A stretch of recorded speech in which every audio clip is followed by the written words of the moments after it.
Yo, yo, yo, what is going on, people? Welcome to Throwdown Your Questions, episode 550. I'm your host, Tony Polanco, and tonight I'm joined by Emilio Lopez. This is being free, la la la la la, Zorro's back. All right, Chris Seeley. Hey, what's up, everyone? Carlos Romero.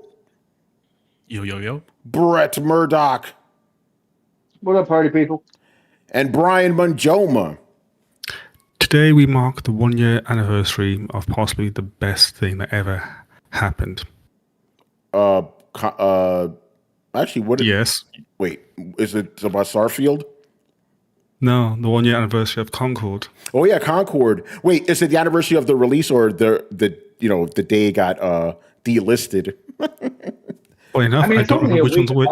Yeah, it is the anniversary of the day it got delisted, and it was also the 1 year anniversary of a little game called Astrobot.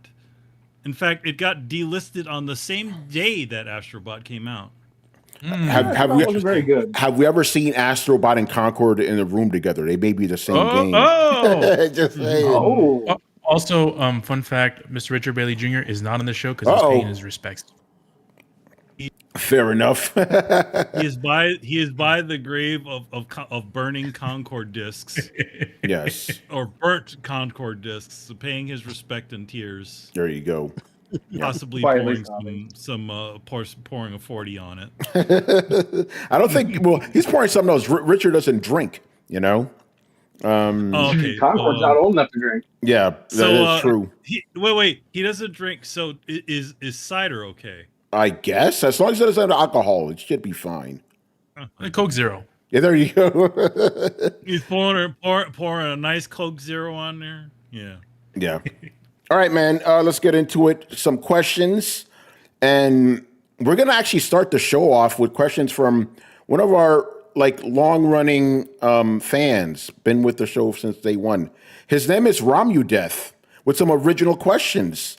That Mr. Romulan? Yeah. What? Questions that the chat didn't ask, which is very interesting considering this is the biggest thing happening in gaming. No one asked this. So, Mr. Ramuda, thank you for stepping in and asking these important questions. Mr.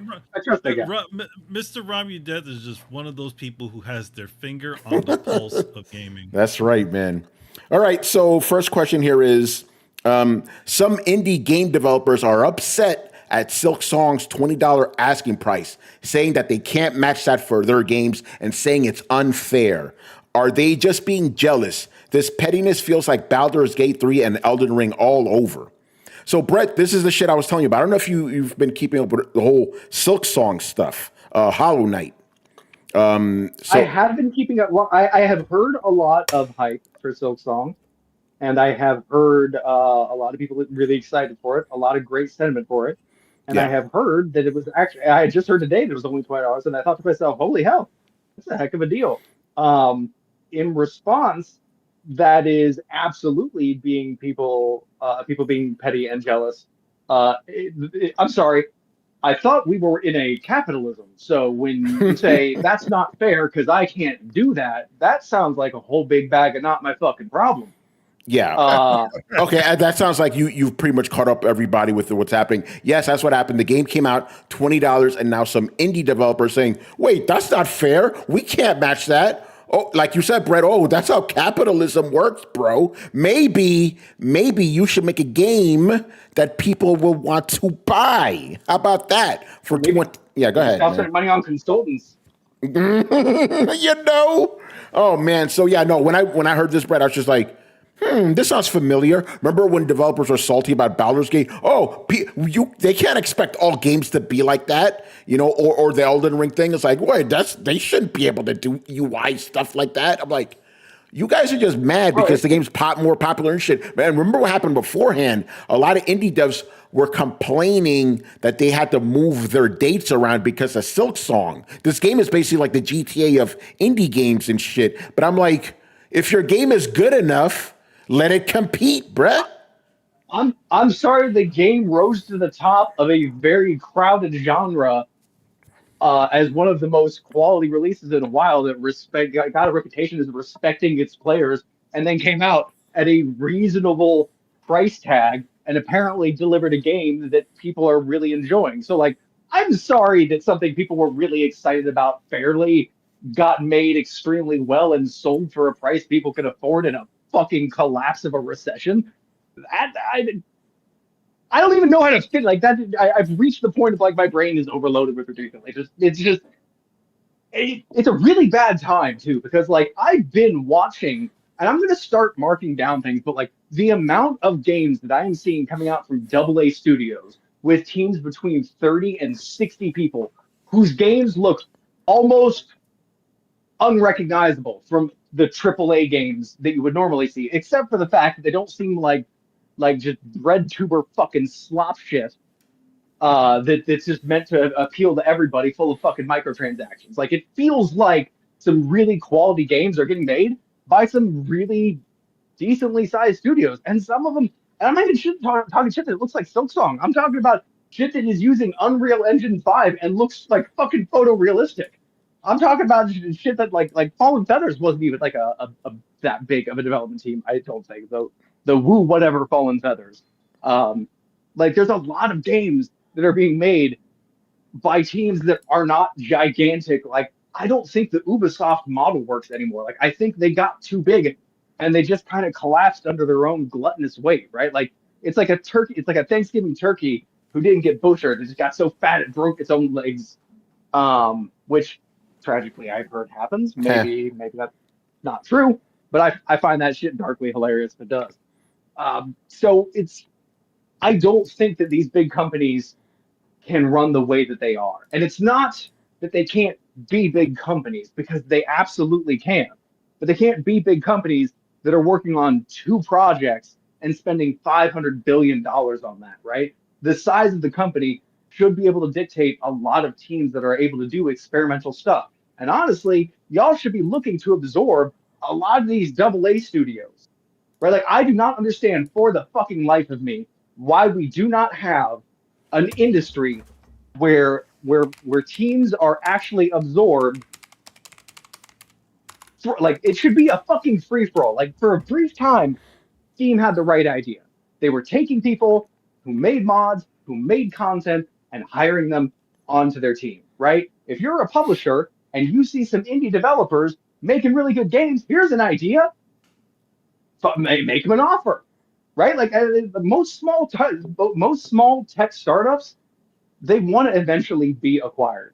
And I think a lot of video games would be the same. Like, and it could be the same thing, like where you see like a big name come out, make an IP, make a studio, and then sell the studio when it gets big, and then move over and start a new studio and just kind of keep doing that. Like, that's how like PayPal and all these things fucking work. Like, and it would be a model that it could be great. Like, it would incentivize people to make new and experimental games on a small scale, and then to let them kind of battle it out in the marketplace of free ideas, and the ones who rose to the top, the most talented, you put her. It's fucking Sparta, man. You just throw them in a pit, the strongest come out, and you hire those people. Like it's just you're not doing that though. Like we're kind of doing the opposite. We're not really hiring off of a merit a lot. It's more nepotism and who you know and how much you can scare the people into paying for a consulting firm. Look at you, sweet baby ink. I'll call you out by fucking name. I don't give a shit.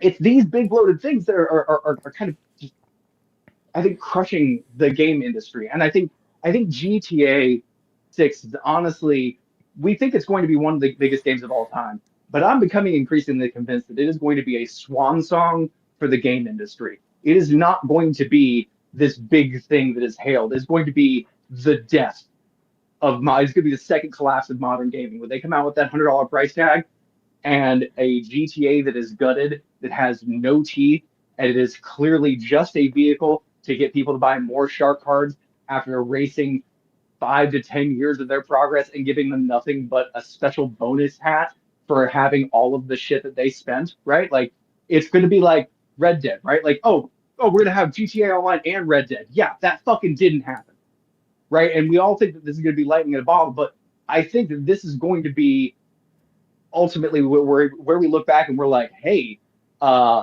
remember when game companies got so bad and so arrogant that they thought that they could just serve us whatever hot garbage they had left on the plate and charge us 3 figures for it? Yeah, and that'll all been collapsed, and then after the forest burnt down, new trees began to grow, and nature began its cycle anew. And I think that we're at that point. I think that people are angry. You know what? I'm just gonna say it like this: they hate them because they hate them. Yeah, no, I mean, and the fact is that this complaint isn't coming from AAA developers; it's coming from indie games. Other indie developers are like, "Hey, we have to price our games higher. Now people are going to expect our games to cost $20." So I'm like, is that really wrong? I mean, no. Yeah. Well, that's what they're saying. You know, it is wrong. Yeah. Well, they're wrong. I can tell you now. People aren't going to expect like. How stupid do you think your fucking demographic is? They're like, oh, so one game costs $20. So all the games should cost $20. Like, look, I get that there will be some people who are that stupid. I'm not denying that one little bit. What I am saying, however, is that not everybody's going to be that stupid, and to think like even a large majority of your audience or customer base is going to be that stupid. Honestly, highly insulting. Like, I don't know. Like, I'm almost a little speechless about it. Like, do you really think that everybody's going to not be like, well, indie games should cost $20? That's what they're saying. That's what they're saying. Okay, well then they are truly fucking stupid and should not be like in a position of authority or like maybe even like feeding and taking care of themselves, because that is an opinion that is borderline. I don't even know if I can say what I think it is. It's borderline moronic, simple, idiotic. Yeah, well, that's what these people are saying. Go ahead. Yeah, go ahead, Carlos. I feel like when it comes to indie games, most of the games should be variable prices. There shouldn't be a set price for a game. Like, yeah. If the team, like from what I understand, Team Cherry is like 3 people for the most part. So the previous game sold 15 million, and the hype for this one was all-time high. So they could afford to release it at $20. So that's goodwill on them, because most folks would release this as maybe a full-fledged title, like a AAA title, like $60-$70, and people would still buy it. But they, to get into the good graces of the folks that put them in the position that they're in, they decided to just release it at $20, $5 more than what the original game cost. Other indie developers, it might be more people, it might be 5 people. And maybe they haven't released a game as successful as Hollow Knight. So I understand some of the frustrations, but you can't be mad at Team Cherry because they're just like, they're doing something that's goodwill to pro-consumer type thing. Yep. Where you get into the good graces of the folks that are buying your games, and you build a following that's respects you as a developer, and that's at the end of the day what you're trying to do. Like I said, every indie team is different. So some teams are bigger, games might cost more, but you can't really blame Team Cherry for doing what they're doing, because as far as take advantage of customers like this. Yeah, well, when that's another thing, like most folks, and I'm not saying most indies because I really don't know, but at least for the AAA, most of them, all they want is every single nickel and dime from you, as much as they can get. They want to squeeze every last bit. So we're in a sort of predatory place in the marketplace when it comes to video games. So it's refreshing to see a team of developers that are not doing that. With one of the most highly anticipated games of the year. Well, I mean, also, go ahead, Manny. I mean, like, I also would say, like, they would also, I mean, how much did the original game cost? Like, to around 20, right? 15. Would the original game cost 15? Yeah, the original Hollow Knight, yeah. Oh, okay. So, I mean, they still raised their price by $5, but I mean, I think in general, it's like if they were to release any higher than that, I would also think that it would also have a negative effect on them, wouldn't you think? Yeah, I think they could get away with that. Yeah, so some of the people that are playing. You think? No, I mean, I don't disagree with you, but there are some people, take this how you will, they're like, I would have paid more for this. Some people are saying that. Well, I okay, mean, real quick, I'm not. No, go ahead, Brett, and then Manny. I was just sure. Go ahead, Manny. Go ahead, Manny. No, I was just gonna say that it's like, what if they charge $60 for it? Ooh, yeah. I don't, I don't think you they could know have what I gotten away mean? with Like, that. I think 40 I is the don't think max they they could could have have. gotten away I with. don't. Yeah, I think in general, like, I think with this, especially with the amount of time that people had to wait for this game to come out, at least 5 years, right? It's usual. Something like that, yeah. It's a little Uh, over 5 A little years. more, 8 years. actually. 8 years. years. I think 8 years. They had to wait 8 years for this game. I think if they decided to release at that higher price, and then the game did not reach that level that was reached, the narrative would have been a lot different. I think they went with a lower price because not only because of the, I think it's because of the weight, because it and I think it there's no barrier to entry for this. Anybody can just spend a $20 on a title and get get a lot of game for what they're getting. So, and as far as the people, a lot of the other developments in studios saying, "Oh, hey, this is we can't compete with this," or something like that. Well, I mean, to each his own. What you think your thing is worth, right? If they think, if they wanted to do something a little, do something a little bit that's a little bit more consumer friendly and may also put them a little bit in the hole, for putting it so low, then so be it. But obviously, it didn't. It was a thing that went toward them. But again, like each company is a different animal and thinks, you know, what they have to decide what they think that their work is worth. Yeah, we're going to say, Brett. I was going to respond to something Carlos had said. I think Carlos, you had said, what was it that you had said? They're doing this to get in the good graces of their fans, something like that. Yeah, just because they could have released it, maybe not 60 like Manny mentioned, maybe that would have been too high of a barrier of entry, but like if they still could have I think released it 30 for $30. Yeah, I think 30, 30 would have 40. still been a good deal. Yeah. They could have gone away with 40. 30 would have still seemed reasonable. What I wanted to respond to was when Carlos said, like, yeah, they're just, they're thanking the people that helped them get where they are. They're just kind of doing it to, be in the good graces of their fans and the people who put them there. But I want to say the response to that is, well, like, and it's working. Like, we can talk about what games should or should not cost, but what we are talking about is what a great deal Hollow Knight Silksong is. And if that's accidental, that's accidental. If it's intentional, it's the most brilliant fucking marketing campaign anybody's ever fucking conceived. Either way, I kind of feel like it's deserved, right? Like, Yeah.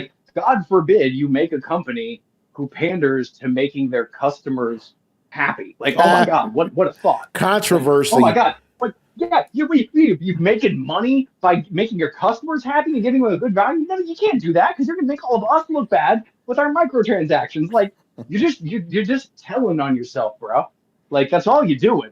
And if anything, you should be looking at them and being like, oh shit, people seem to really like these guys, and it turns out if you like make a reputation and a good game and like don't try and overcharge them, people will But buy, and that that means they'll buy the DLC, they'll buy whatever soundtrack. Like when people say I would have paid more for this game, what they'll mean is I'll buy all the add-ons. I bought the Elden Ring soundtrack add-on. Why? Because I wanted to give Elden Ring more money, and I've already bought it twice, and it's DLC twice.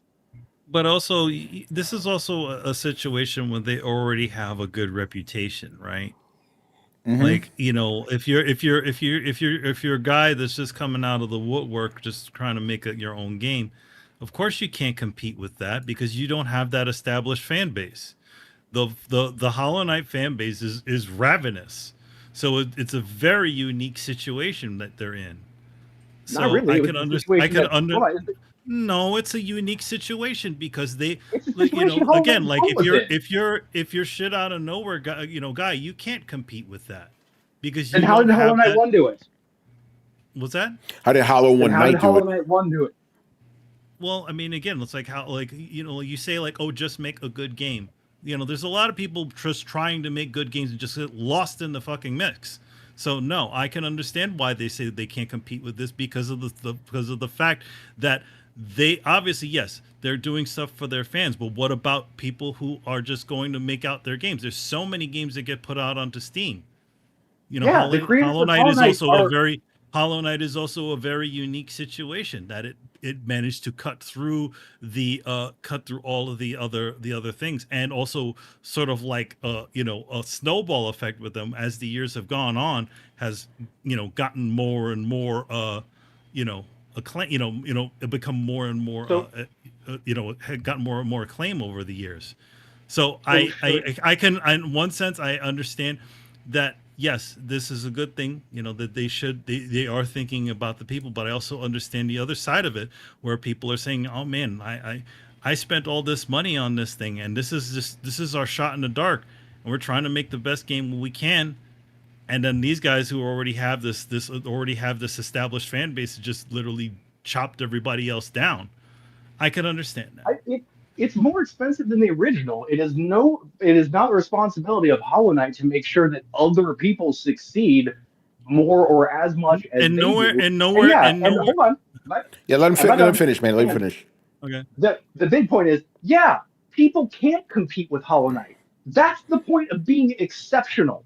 When you're exceptional at something, you drive out your competition. And not everybody is exceptional at the thing they're trying to do. They're trying to tell you you need to draw worse because you're depriving young artists of a possible career. Tough shit. That's not your fucking fault. Yeah, you could draw worse, but like, that's not helping you. That's not helping the comic industry. That's not helping the fans. That's not helping anything, right? Like, what it would help is somebody who isn't as talented as you. And I'm sorry that 3 extremely talented people managed to make a game and put it out for $20, $5 more than their previous one. They're still charging more, and everybody else is like, well, I can't compete with that. Yeah, because they're exceptional. There are standout games. There's always been breakout standout games that like people can't compete with. People can't compete with fucking Baldur's Gate because Larian fucking kills it. They run slim and they're hugely talented. No, you can't compete with that because you don't have that much talent under your roof. Because you mismanage your people and you hire so many bloated fucking upper management. That is an assumption. No, that's me looking at the structure of the big companies that are usually complaining about this. But this is independent studios. Yeah, Brett, can you address the indie? Does not apply to indie company. Yeah. But like Hollow Knight not 1, everybody's mismanaged. I was talking about the big companies. You are correct. I take that back. But small companies, it's not usually that. Small companies it's usually just a team, and like it's so Hollow Knight, like a bunch of games have emerged from that. But yes, it is a vicious, highly competitive brawler pit. It is, and you know what? Only a few are going to emerge victorious, and that's kind of how it goes. Video game development is a highly, highly competitive industry. Just like fucking both yours and mine, Manny. And like people are going to fight to get into it. And the hard thing is when they're that competitive, not everybody who fights to get into it gets into it.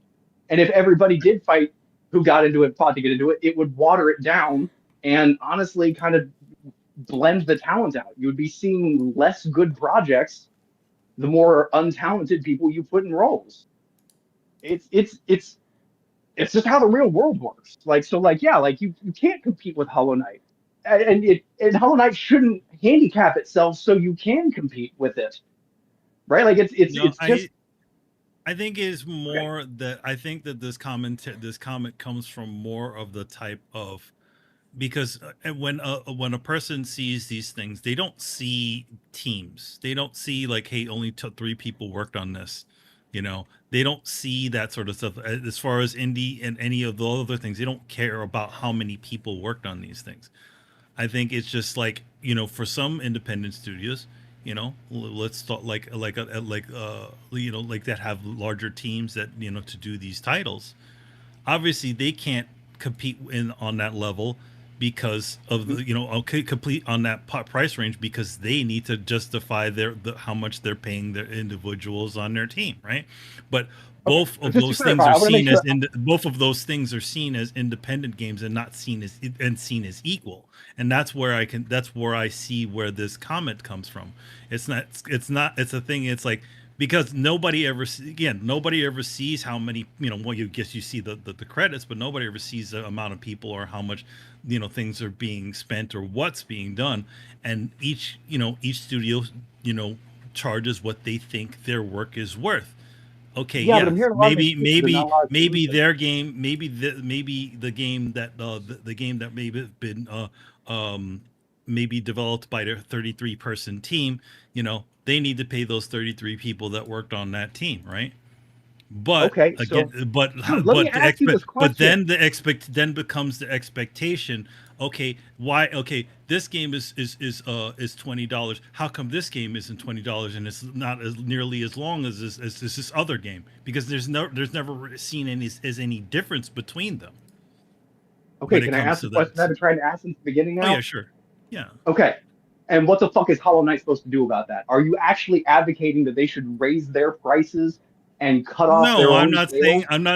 So I'm hearing a bunch I'm of not saying excuses, that they but no should. solution. I'm not saying that they should. I'm not coming up with any solutions. I'm just saying where I think that this comment comes from. Because when those things become the expectation, then the same thing is expected across the board, and it's not seen as granularly. You know what I mean? Yeah, Yeah, but I mean, there are going to be there's in the world there are going to be people who aren't going to be able to compete no matter what. Like in that, right? Like I don't understand. Like, okay, so if you can make a video game A with 20 people and video game B with 5 people, and they come out the same quality, right? Then that Mhm. means that video game company B is generally more talented per person, I would say, broad strokes, but I would say if they were able to do the same job with 5 people that took another company 20 people, I would say that they did a better job. And I would say then that they would have the right to have a marketplace advantage of being like, hey, we don't have to charge as much. And if the team of 20 were like, hey, there's no way we compete with that, the team of 5 people would be like, yeah, that's the point. That's capitalism, baby. And I'm not saying that like capitalism is the best fucking thing in the world. I'm not a diehard fucking even capitalist, but like it's the nature of the game. Like if there are 5 people making a game, it's going to cost less for them to make the game, and so they can charge less. And the people who it took 20 to like, I guess no, there's no way you can compete unless you're like can get 5 times more talented because it takes you guys more to do the same. And that's honestly like that happens with all of us. Like, and I don't know about you, Manny, but like I know there are better tattoo artists in the world than me, and they charge more money than me, right? Mhm. Like so like there's Yeah, always but you're not. somebody better. Yeah, Always somebody who you can't obviously, compete with. obviously you're not gonna say, hey, you should charge lower. But no, but I think that the thing about it is that because of because like it's almost like if you think about it, it's like a sort of like opposite. Like you would think, okay, this is a bigger I'm assuming the game is a bigger experience, and why wouldn't they charge a little bit more money to get stuff out of it? But I also think that They did. you know but I also think, yeah, which they have.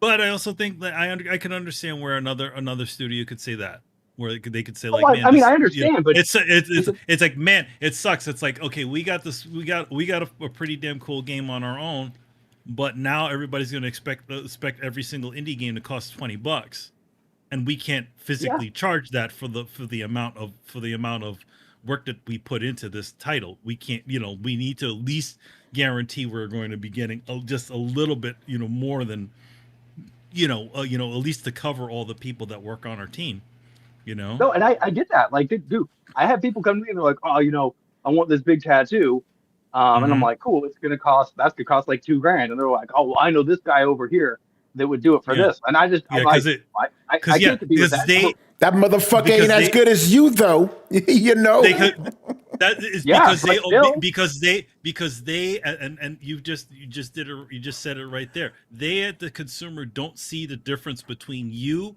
or the other guy down the street. Yeah, that's what Manny was trying to say before. Like the regular person won't know the difference. Yeah. No, they do, and that's the thing. That's why they're at me and not the guy down the street.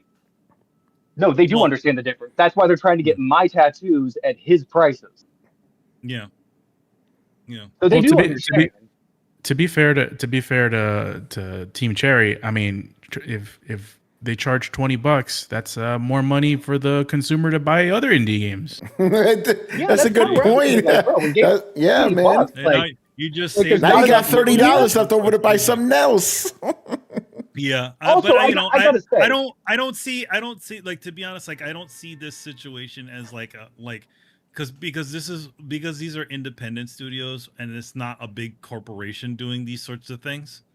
You know, where like where they unwarrantedly, without warrant decide to charge $70 or $80 for the same type of experience.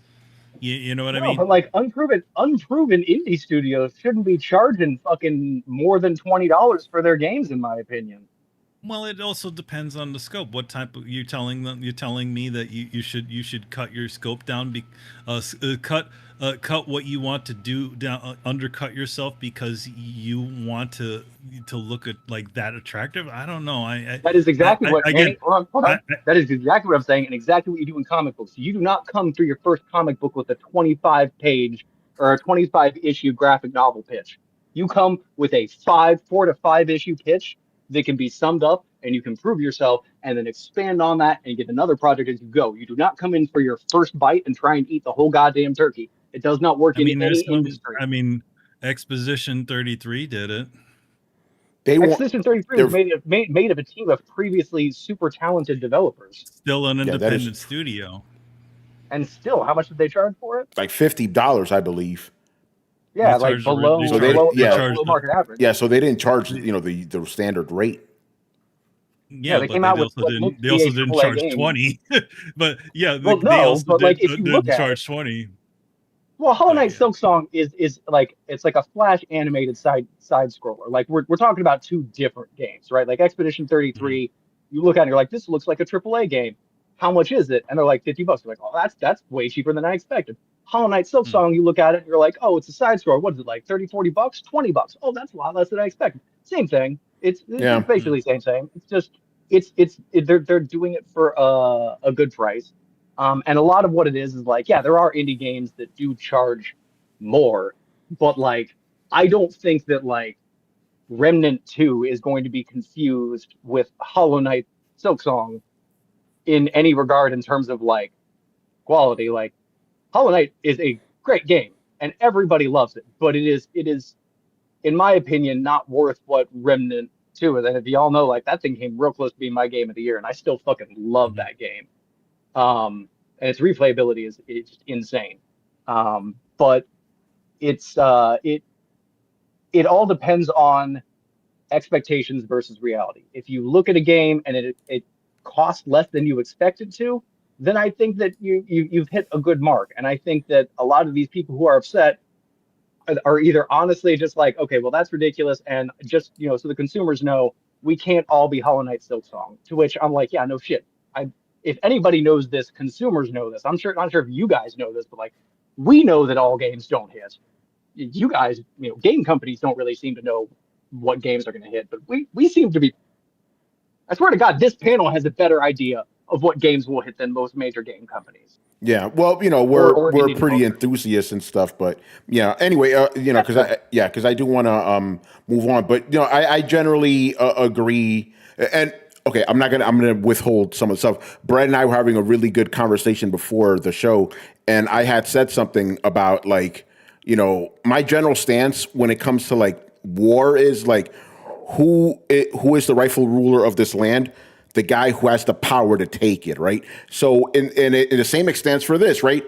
Who rules the indie gaming landscape? The one who gets like, like the accolades and stuff like this game. Like this game, the first one blew the fuck up, 15 million, right? Highly anticipated. It earned that level of excitement that it's gained, So If they want to charge $20, that's on them. It is not their responsibility to be like, oh, we need to charge more to help our fellow indie guys. Fuck that shit. That's stupid. And I'm gonna get Carlos. Those guys should get on Twitter right now. And be like, hey, we are helping other indie devs out because our shit costs $20. Now you guys have more money to buy other shit. There, bam, we just solved the whole fucking problem. You know, Tony, you just made me realize something. Yeah. That. What you're like raising the price is a technique known in the tech industry as disruption. Disruption, and it's highly known as a predatory practice that ruins industries.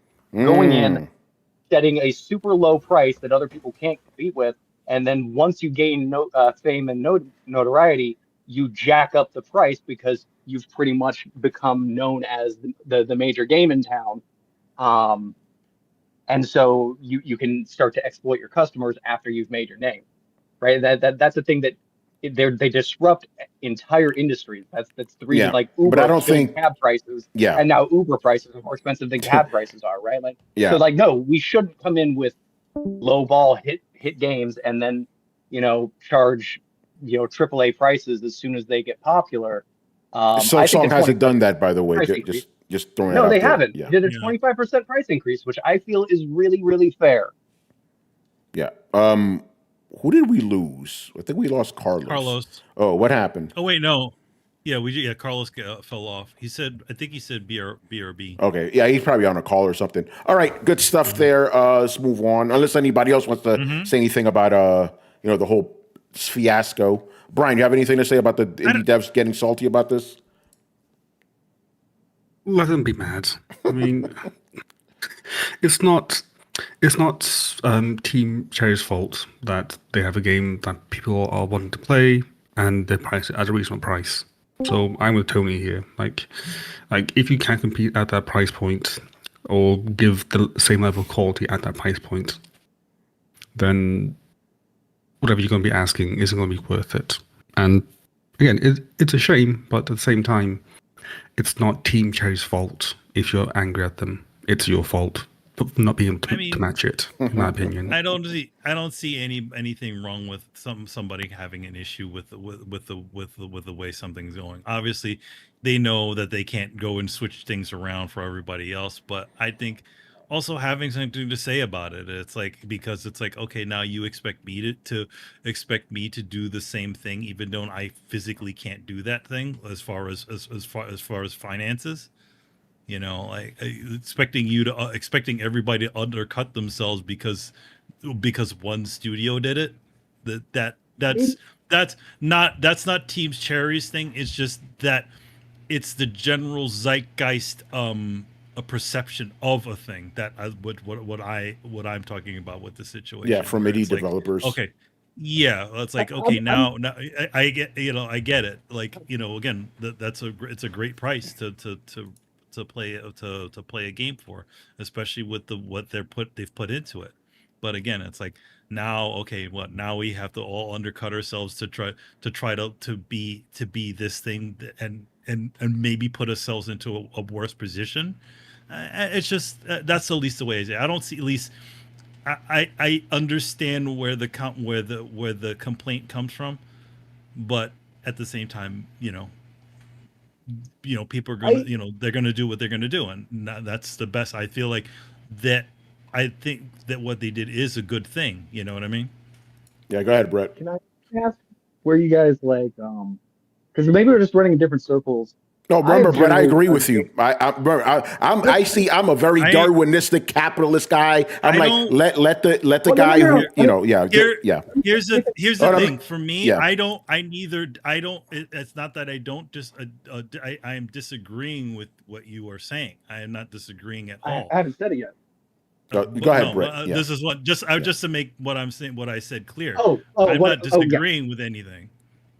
No. I think we're all kind of agreeing passionately in different ways. Yeah. But one thing I find interesting is I have generally found the gaming industry to be very passionate about underdogs. I've found that a lot of times when a company kind of is being transparent during development, especially if they have a small team, that people kind of come out of the woodwork to kind of trumpet them. They're like, hey, everybody, this is the team of just 5 people in Norway working their butts off. Everybody should get exposure. Like, more than any other like industry that I know of, video gamers seem to root for the underdogs. Maybe film and like music in some sense, but like people really seem to want to give these people a platform or broadcast or things like that. So I see more of that than seeing people saying, you know, all indie games are the same and people don't deserve to be paid and I don't want to pay this much. So like I'm not getting the same impression as you guys do. So I'm kind of wondering where. What do you mean? You're picking up this. Brett, you and I like 100% agree, though. I don't know where you and I, Yeah, what you think. We both agree. As a matter of fact, so far, I don't know what Chris' stance is. Manny's actually the odd man out here, Brett. It's not you. Maybe since you're so used to us being guests, you're like, no, Brett, most of the panel's with you on this one, dude. Yeah. Bro, I'm just trying to single Manny out. Yeah. I'm not trying to be a dick about it. I mean, here's the thing. Again, it's like I don't disagree. I think again, that's admirable that they did decided to do that. I'm like, that's a great price.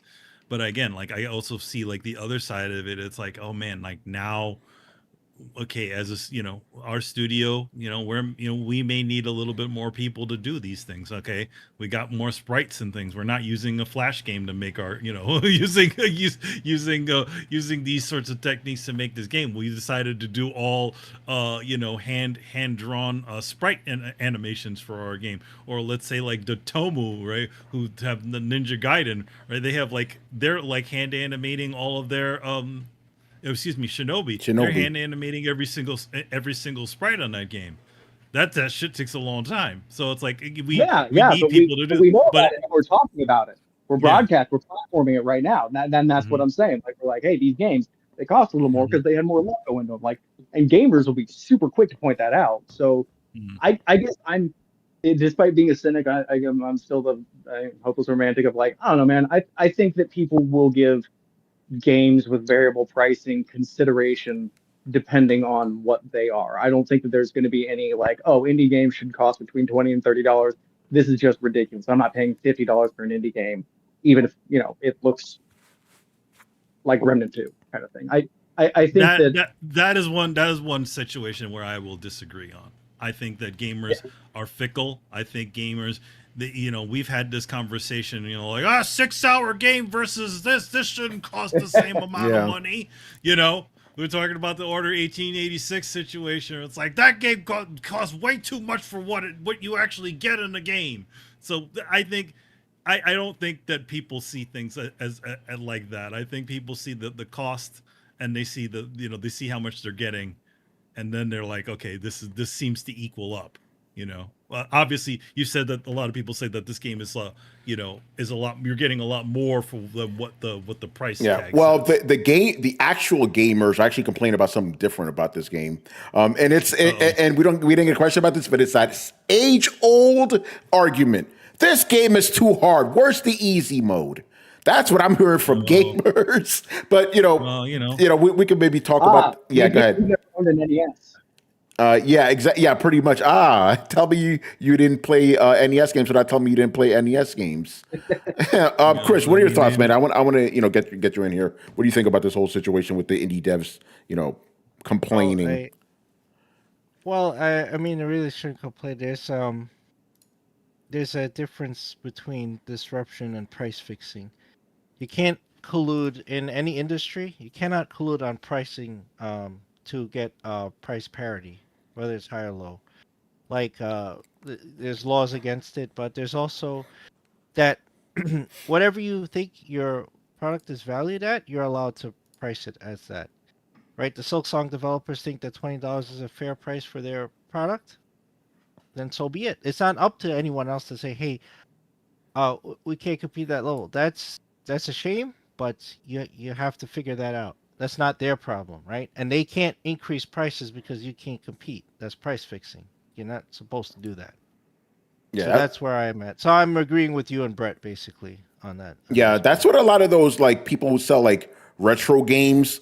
Chris, you and I have talked about this before. Let's just say I find a super rare copy of a game. I'm like, I'm gonna sell this on eBay for $20. I'm gonna have 100 messages. No, you can't sell it for that. You gotta raise it up. We're trying to sell it for this. You know? Yeah, exactly. Yeah. Yeah. All right. I mean, yeah. it's a collusion. The collusion is a thing, but as far as illegal of it being illegal, but all these companies do it. The cable companies do it. The fucking what is it? The phone companies do it. Yeah. Because they all know that they're in the same industry, and they're like, okay, if you're going to raise the price, we're all going to raise the price. Yeah, but indie developers don't have big lobbies to prevent them from getting in legal trouble, right? That's true. So you're right Yeah, on that. exactly. Yeah, you notice everybody's price the same. It's like, yeah, you motherfuckers are price fixing. But when little guys do it, they'll go to Yeah. jail, right? So Yeah. they That's a can't good do it. point. Yeah. All right. Let's move on here. But my stand, this is the take I had, because me, you guys, are very long and eloquent and stuff, and that's why this panel's so great. But me, I'm the dumb guy, right? So I'm just like, my message to other indie devs is, tough titty, make a better game. There you go. Another question here. Also from Rami Death. Tony, Rich told me that you can't stop playing Silksong. Rich, I don't know where you're giving this information from, bro. That is incorrect. But seriously, do you plan to continue playing it? No, I'm good. I wrote an article about this over the weekend. Brett, you weren't here for this. The reason I'm playing Silksong is literally because my boss like, yo, play the game and write something on it. I'm like, okay, because I had no fucking interest. I didn't play the first one. I didn't know what the fuck a Hollow Knight was. So I mean, that's actually really cool. Like, I'd be interested to hear your thoughts, having gone in blind. Yeah, honestly, more than somebody who was a fan of the series. Like, yeah, this is what I guess I'll say it again since I already talked about this on the Thursday show. Yeah, it feels like a fucking indie game. Like, it has that indie game floaty controls that a lot of those games seem to have. Love the art style, very beautiful. But yeah, I really think what fucked this game up for me was because I had already played Ninja Gaiden and Shinobi before. The controls to those games are way more precise. They're way more action orientated, which is way more up my alley. Silksong is a little bit more slower, more meditative. I know it gets crazier later, which is cool. So while I appreciate what the game is doing, it's not for me, but at least I could say I gave it a shot, But yeah, so I won't continue playing it. And Rich, I know he won't, because he played it at PAX East, PAX West. He wasn't impressed either. But again, he's in the same situation as me. He was pretty snarky about it too. Yeah, he was. Yeah, Rich had stronger words than I did. But again, he's in the same situation as me. He is more into action games, and Shinobi and Ninja Gaiden, scratch those itch for 2D brutal platforming games. But I respect the fuck out of Team Cherry. Bro, you go to their website right now, you go to the About page, there's 3 motherfuckers. That's it. It's 3 dudes. So even though this is not a game up my alley, I'm glad it's doing well. I think it's good. People are happy as fuck, which is always nice. But I did want to use this specific question because I was thinking about this on Thursday, right? Because obviously the game industry, I'm talking about journalists right now, are like loving this fucking game. Oh, it's the greatest game ever, whatever, right? And I was thinking about like my place in the game industry. I kind of feel like the odd man out when it comes to these type of games. With this panel, my homeboys, I'm at home.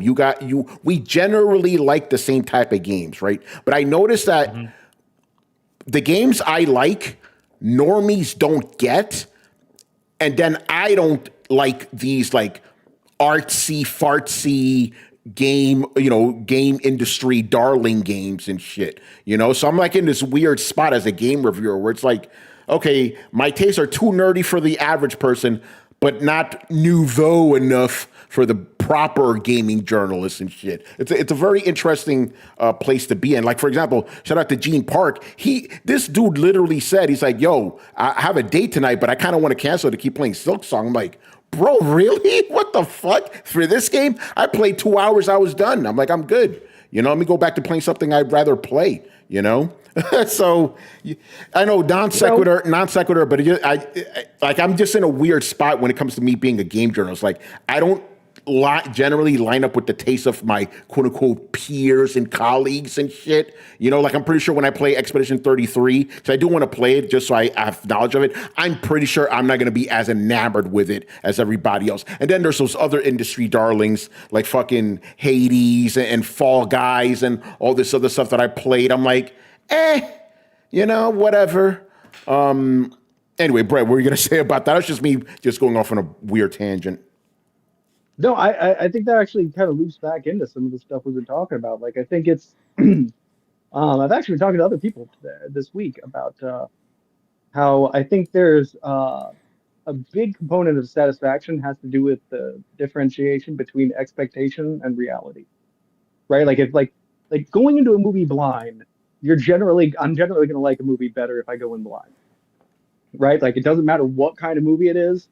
Like, if I don't know it's going to be a superhero movie, I'm like surprised when somebody has superpowers, right? Which should be my reaction, but like, you know, I go in and I fucking know it's a super, like, so like I think movies are often colored by expectation. I think video games are the same thing. I think the reason that people are so enamored with Hollow Knight is honestly because it's a small game. It's a 3-person game. Like, if everybody had been told you know, honestly, like, if this game were a $40 game made by a 60-person studio, do I think people would be glazing it up the way they are? Absolutely the fuck not. No, I agree. No way in hell.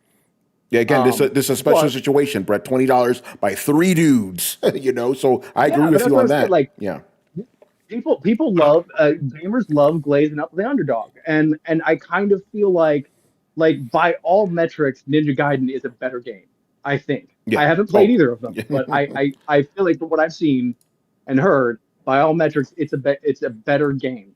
But it is made by a bigger studio with a longer history and with a higher price tag, and so people just kind of expect it to be good. And if anything, they're a little disappointed because they're kind of expecting the big AAA Ninja Gaiden treatment. They're like, oh, well, this is, you know, already kind of coming in below my rate, you know, at a little bit of a con because it's a side scroller, right? And like, they're already not giving it the full chance that they should. And I think the opposite can be true as well, right? And this is the thing I've noticed with Xbox and Game Pass, right? When you're not expecting anything, it's a lot easier to be fucking impressed. And when you're not expecting a lot, it's a lot easier to be impressed. And it frames everything in a slightly different kind of way, right? Like, it's a lot easier for me to enjoy a game I didn't fucking pay directly for, right? I'm like, this is good enough for Game Pass. I mean, we joke about it, but it's fucking true. And it's not because like, oh, well, this will do. It's, you know, like if a friend brings over a movie and you watch it and it's not that great, you're not that bent out of shape.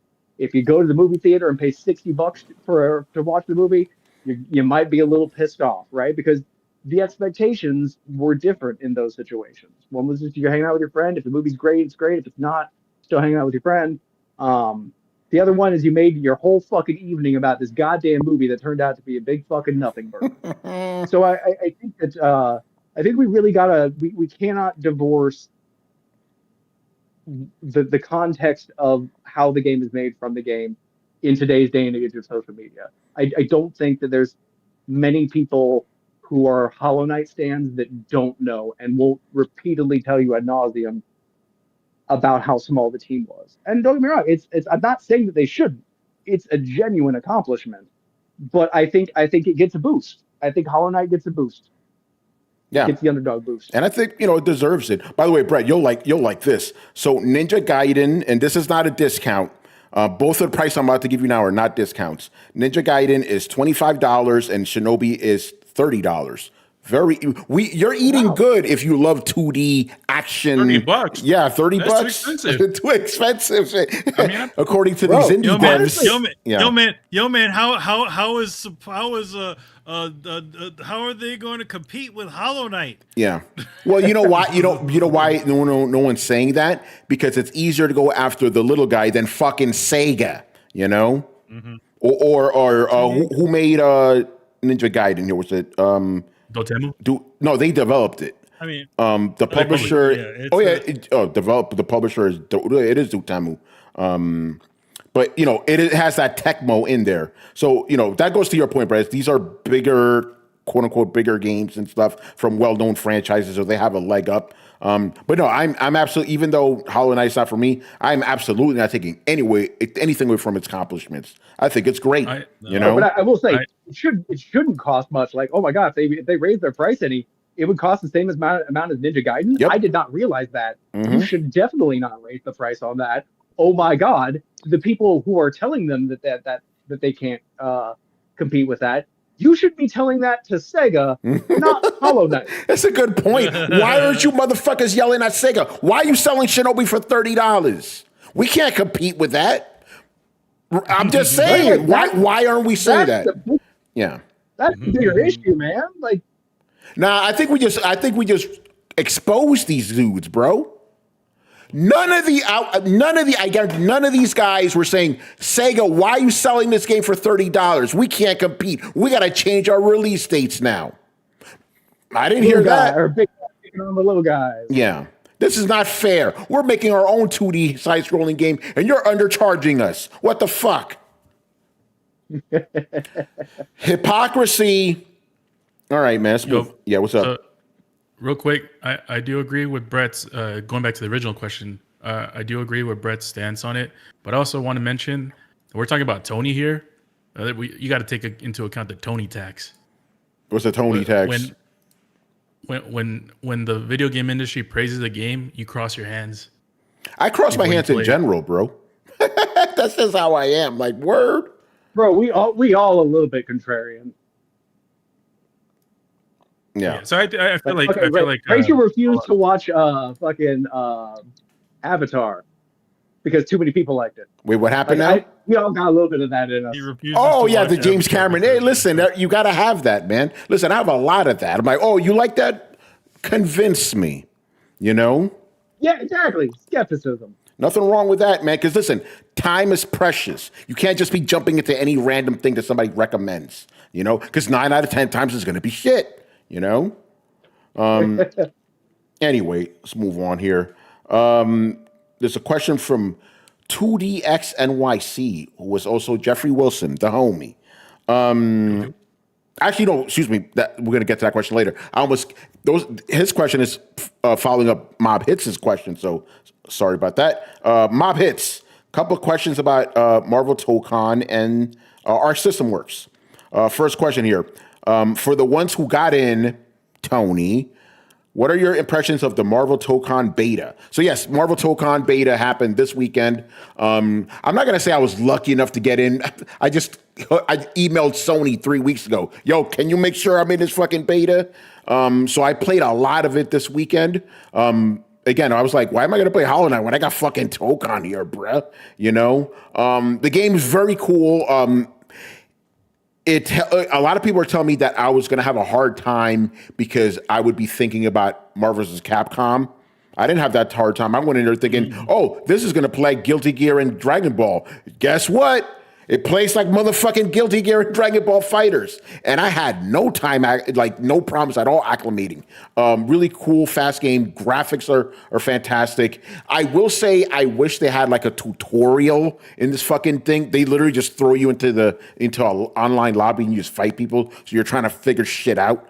I'm not sure if I like the auto combos. Because when you're trying to do other things, the auto combo will kind of come out and you can't disable that. So you kind of have to work around that. Is it cheese or is it just annoying? No, you could easily avoid that stuff. It's just for you, like you want to do something, but you may have pressed the button too many times, and the auto combo will just come out. Oh. You know what I mean? Yeah. Here's a funny thing, because this was a closed beta for like general people who have a PlayStation account, not hardcore fighting game fans. I won 9 out of 10 matches that I played. Like I was just like, I'm not going to say I destroyed them, but I won, because you can tell if they're not seasoned guys. Like I'm pretty sure when I play this game against real FGC guys, I'll get demolished, my only real complaint right now is the auto combos. I kind of wish they weren't there. And also, they do have a tutorial. I don't like that it favors the EC inputs when it's telling you how to do stuff.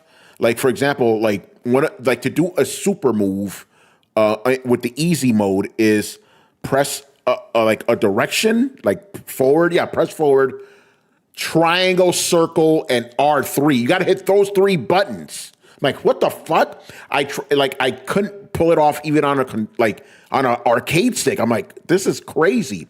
But then when I dug into the settings, you could actually change it, right? So it tells you how to do it normally, right? So the normal way you do a super move is do a Hadouken, and then you press triangle and circle. I'm like, okay, easy. So I just ignored what the tutorial was telling me and just did the super moves like with actual button inputs and like motion inputs. Yeah, go ahead. It definitely, it sounds like definitely sounds a lot like Grand Blue Fantasy. Yes, people were telling me about that. Grand Blue Fantasy is like that. It's like one button, like special moves in a direction.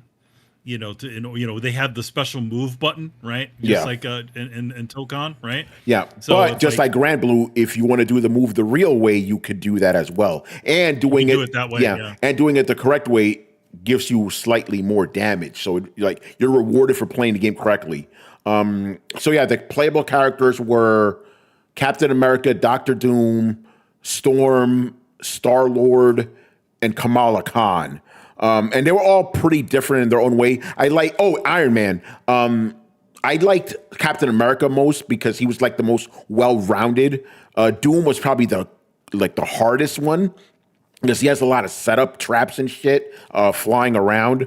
Iron Man was probably my second favorite just because of all the cool tech shit. And to my surprise, Kamala Khan is kind of badass because she has like long limbs and stuff. So you could either like attack from a distance or bring them to you. So that was pretty cool. They only had the same stage that you guys saw during the demo, the NYC stage.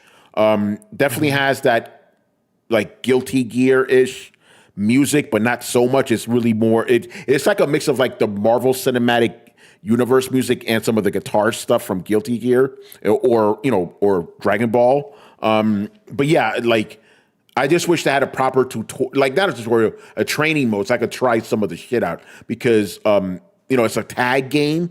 But if I actually mostly didn't tag, because you have your main character and like up to 3 assists, but it's all one life bar. Like if you bring another character, they're not going to suddenly have more life like a Marvel vs. Capcom game. So you have to be kind of cognizant of that. So at one point, I just like, oh yeah, I have assists.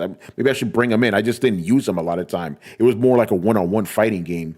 So it's kind of interesting. I'm pretty sure there's a lot more in it. Like even the FTC guys are like, yo, we don't even think we uncovered half the shit here. But it seems like they made a good balance of like simple, with the auto combos and then complex with all this other tag shit, but I was very happy with it. So that's my impressions of it.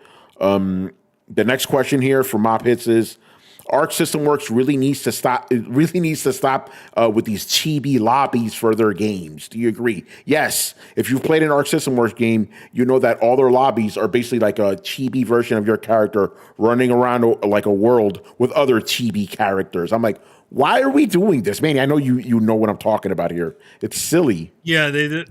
They did it in like Dragon Ball Z and Guilty Gear. And Guilty Gear. But the fun thing is, like in the Guilty Gear one, you can actually like platform your way all the way up in the world. Yeah, and this one you could jump to. Yeah, and this one you could jump to. You could so like if you want to be left, like, because sometimes people like if you want to be left alone, there's like especially in Grand Blue Fantasy, there's like an arcade that's literally at the top of the map, and you can just jump your way all the way up there. You just be left alone while you play your game. Yeah. Oh, and this one, I forgot to mention this. So when you're in that little world, you find like an open arcade cabinet, and then somebody joins you, and it's like best 3 out of 5 games, which is a long like match and stuff. But I thought that was pretty good. But yeah, I'm not a fan of the chibi stuff, but at the same time, I'm used to it. So it's like whatever. But I don't know why they choose to do that with all. I even, like you said, Grand Blue even has it apparently. Yeah, they have it. You can customize your little avatar to look certain ways. So like you can make them look like specific characters. Yeah. You unlock little things for them, because they have this little like gotcha fishing game that you can do where you can just keep like as you earn points in the game, you can unlock different colored things for your characters or all kinds of other funky little things. So it seems like this is the way they do their little bits of fun additional content, where you can kind of use the points that you get from playing the actual game and playing the playing the online versus mode to use that to unlock more things in the game. It just seems like that's just the way their games sort of work, in general. Yeah, Jeffrey, that's a good point. Yes, Tekken 8 does have a chibi lobby as well. I don't know why this is a thing. Tekken stole that from Arc System Works, because Tekken didn't have that shit before. No, they didn't. Yeah. So yeah, because Tekken has an actual dedicated mode where you're like a chibi character and you go around different arcades in Japan competing, and it's like a story mode. Yeah, but I don't understand the what is it about fighting games and not because obviously Street Fighter doesn't fucking do that. Your avatar is a fully grown person, but I don't but I don't understand this fascination with chibi characters in fighting games. Very strange to me. I mean, Guilty Gear previously had before having the little chibi sort of world that you can hop around in and stuff like that. They did have a side scroller. Yeah, the tower shit lobby you're talking about. Yeah, where it's like pixel art. Yeah, I didn't like that either. Yeah, I didn't like that either. This is stupid. But yeah, what's the other thing? I do get it, where it's like I don't understand why you can't just be in a couple of menus. Why do you need to walk to an arcade machine to get things to play? Why can't I just do that in the menus? I don't need to physically walk my little guy over to somebody to play. Yeah. Something. Yeah, at least with Street Fighter, you get both. You could either do that or just go into traditional menu and just wait for somebody to select you. You don't even have to go into that hub mode. And I'm pretty sure this will do that too. But the same thing happened when I played the Dragon Ball Fighter beta. She's like, I'm just in that stupid little chibi lobby, waiting for it to get games.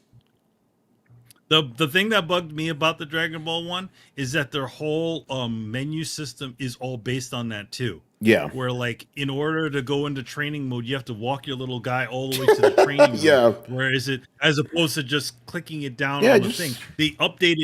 They updated it later, and they gave you that ability where you can pull up, where you essentially have a menu to pull it down. But originally, you had to literally walk your little guy all of the different locations if you wanted, hey, versus mode, walk to the versus mode. I'm like, come on, guy. Yeah, and the thing is, those modes don't take into consideration people who are using arcade sticks. You don't have a right analog stick to move the fucking camera around.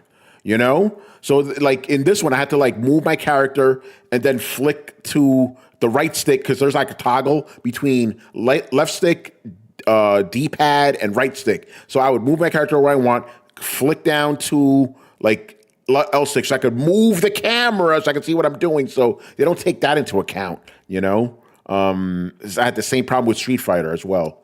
Anyway, let's get to 2D X and Y's question. Marvel. Oh, go ahead. Go ahead, Brett. Go ahead. I didn't realize I was on mute.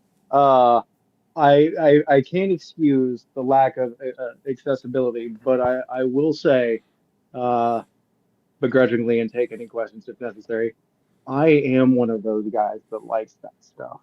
Oh, you like the chibi stuff? No, I like the going to an arcade to start a mini game. I like PlayStation Home. I like launching games from PlayStation Home. I guess you could go through and do it by menu, but that could be said for a lot of things in video games. And I think you can, efficiency the fun out of games pretty easily. Like in World of Warcraft, when they when they switched it to we could just find a dungeon finder instead of even just looking for a group, you just click dungeon finder mindlessly, and then you're just popped into one. It took some away. It did. So when you're just for the record, when you're who even likes those? Who are they even do this for? For Brett. Me. I'm that guy. Well, obviously you're not alone, because they keep doing this for a reason, So for you, actually, knowing you, I know this is true. you'd sacrifice efficiency for fun, right? Yeah. Yeah. So Fair enough. like if you told Fair me, enough. okay, so like in the original Shenmue, Yeah. you can play all of those classic games without having to walk down to the arcade. You can just do it from the start menu. I mean, that's less fun. That's less fun. Yeah. Well, with Shenmue, Now I care less. yeah, no, but with Shenmue, since the game's supposed to be about immersion, like I understand wanting to go to the arcade, but like if I just want to get into a match in a fighting game. I don't want to go through all this other nonsense. You know what I mean? I especially understand if you're doing it like repeatedly. Like if you're like, yeah, you're just putting barriers between Yeah. them and the next match. So I think that it can easily be done wrong, and I can't say which it is, but like I'm, again, just in response to like who likes that kind of stuff, like I do. Like Yeah. I love like having a little apartment in PlayStation Home decorated with the things that like they were basically like trophies. Like for those of you who don't know or weren't old enough, I think most of our audience remembers this shit. Like PlayStation Home, like when you got a trophy for certain things, like they give you like a physical decoration for your PlayStation Home lobby, which was like a little apartment by default. You could buy other things, but most people just had the little basic default apartment. And it was like covered in trophies from all the games that you beat. And like you jump into somebody's little room and it would have voice over proximity chat. So like as soon as you popped into the room, you could just voice and talk to people, and you could like go over to like the little TV in their corner and queue up like a matchmaking lobby for any video game that you had, right? So like you could be like, oh, let's play some fucking Killzone or something like that.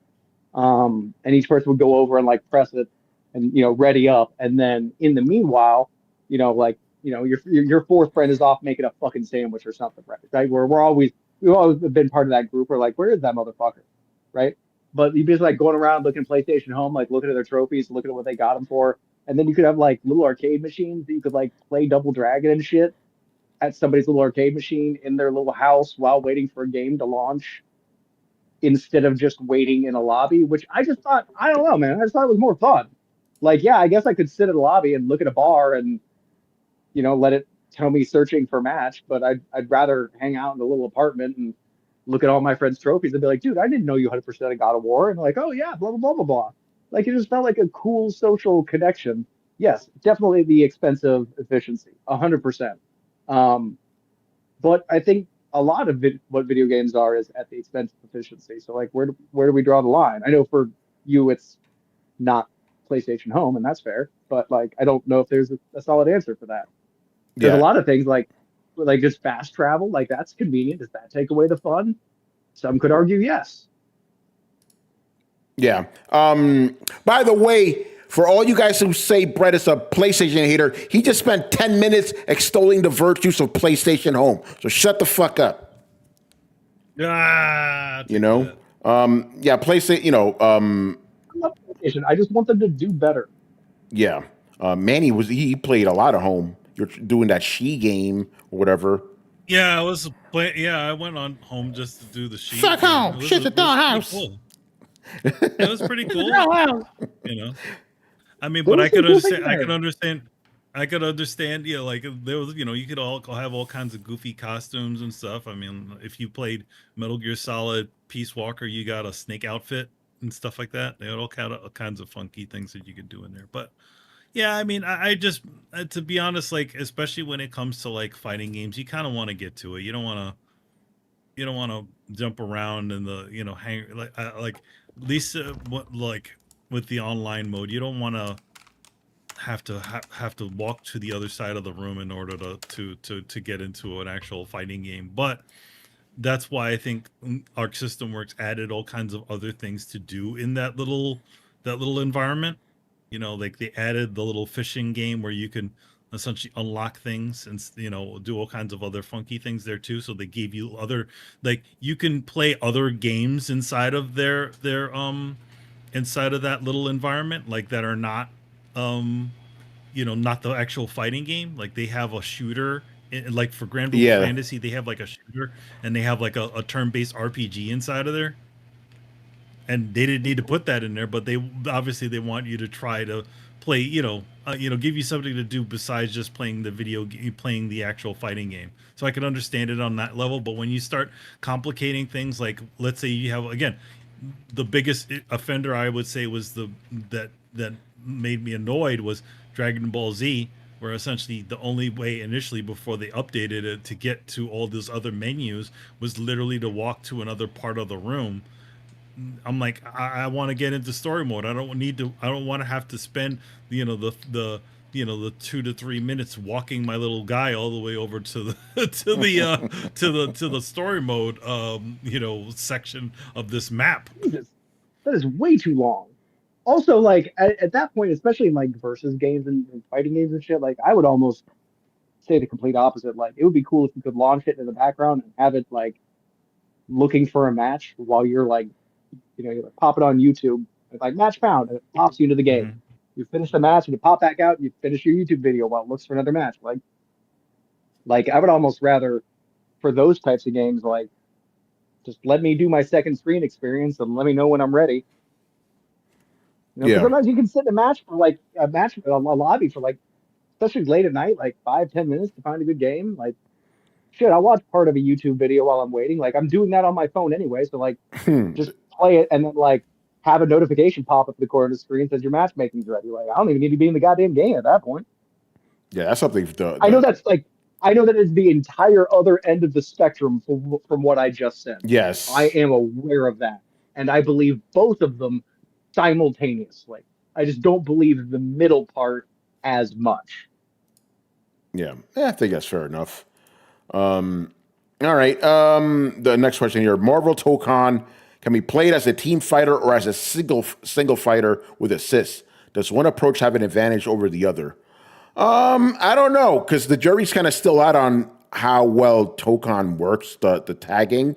Because obviously, the traditional tagging is, Marvel vs. Capcom, it's like you have your character out on the screen and they have their health bar, and then you could tag out and bring out another character. They have a full health bar, and then the guy you were previously playing with goes in the background, and then his life starts coming back, right? That's not how Tokon works. Tokon is just, you get one life bar, 4 dudes, right? And you could tag in and out and stuff, but your life doesn't regen. So it's like, okay, so the advantage with the way Tokon does it is you only need to learn one character effectively, right? And for a lot of FGC guys, that's like important because they only really play 1 or 2 guys, right? But, if you're like me and you like to play all the characters, the other way is like could be seen as better because like since you already know all the characters anyway, it's fine to tag in and out and stuff, and it keeps matches more fresh and stuff. But yeah, I would say, I know this is probably not the answer you want, but I would still say that it's still too early to say which one is a better advantage. And also, it would be remiss of me if I didn't mention the King of Fighters tag team, which is very different in all of them. You have 3 fighters, and one guy's on the screen, and he stays there until he dies, and then the next guy comes in. So basically, you could have like, I'm out there, I'm beating up the dude. When I finish the match, I have like half of my health, right? When the next match starts, I'm fighting their second character, I get a little bit of my energy back, right? And then they beat me. Then my second guy comes in, but they had already taken a bunch of damage. Then I beat them up. So it's like, that's a different tagging thing. It's not, you're not really tagging. It's like you just fight until you die, So it's like, would you ask like which one is better? Like, would you like the active tag or the passive tag? But again, I'm such a Marvel versus Capcom head. I just prefer the active tag where it's like, I'm just going to throw a motherfucker in when I want. I just find that more dynamic and fun.